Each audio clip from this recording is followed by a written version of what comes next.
世界各地的莲友们，大家好，南无阿弥陀佛。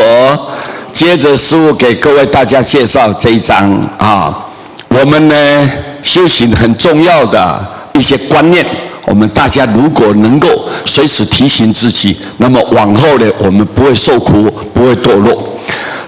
这一章的内容叫提醒大家，知己利己是立身处世之要道。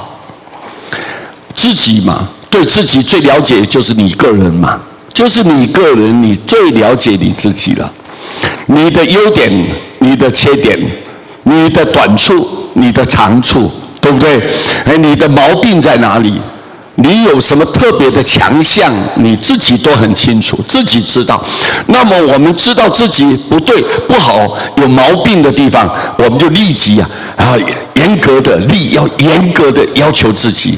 严格要求自己，我不说谎话，我不欺骗众生，我做事要实实在在，非常的务本，很实实在在，很老实。各位，那这样子的话，各位，这是立身处世之要道，这是自己活在世间，你说跟别人相处，让你要安身立命，让大家能够欢喜跟你在一起，很恭敬的对待你，这些立身处世最重要的一条道路，就是你一定要知道，你知道自己的毛病之后，你要要求你自己，改变你自己，要净化你自己，这个就是我们修行的非常重要的一个道路。容他助他是人际相处之良经呢。我们能包容别人，因为我们毕竟不是圣者，每一个都是凡夫众生，我们有很多习气，很多毛病。那么我们相处的时候知道，但是我们又能原谅他、包容他、尊重他，而且又能助他。虽然他有这个缺失，但我们又能帮助他重新这么站起来啊，能够弃恶向善，让他给他一个很重要的机会。所以我们又容他，又能帮助他，这是人际相处的良经，人与人之间的相处之道，是一个是最好的方法了。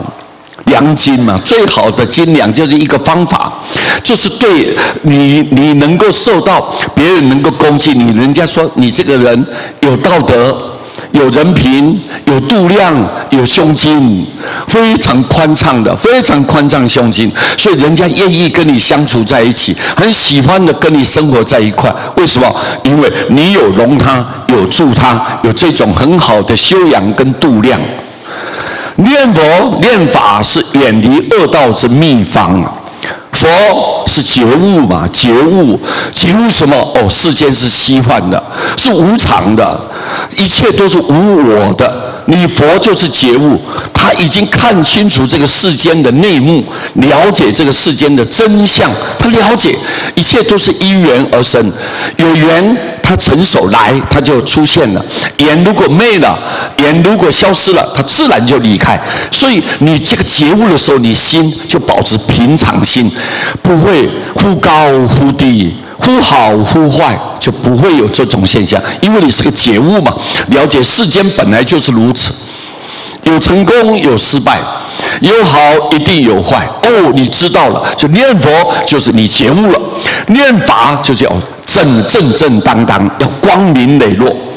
如果做事我能够秉着天道了，秉着天理，我不邪恶，我就是对人很坦白、很实在、端正的，人前人后我都实实在在的做人。念佛念法就是远离恶道的秘方，就是要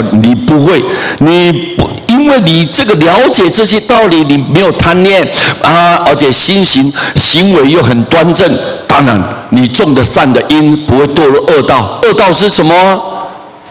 你能远离恶道，恶道是什么？就不会到地狱去，不会到畜生道，不会到恶鬼道转世，不会在那种污秽、肮脏、黑暗的地方去，你就不会到那种地方去了。好，你能够念佛念法，就是一个最根本的，所以这是一个秘方，这是最重要的方法最重要的方法，如果你能够这样子做的话呢，那以后这个恶道的道路就断除了，门就关起来了。所以这一点呢，你也利用这个时段呢。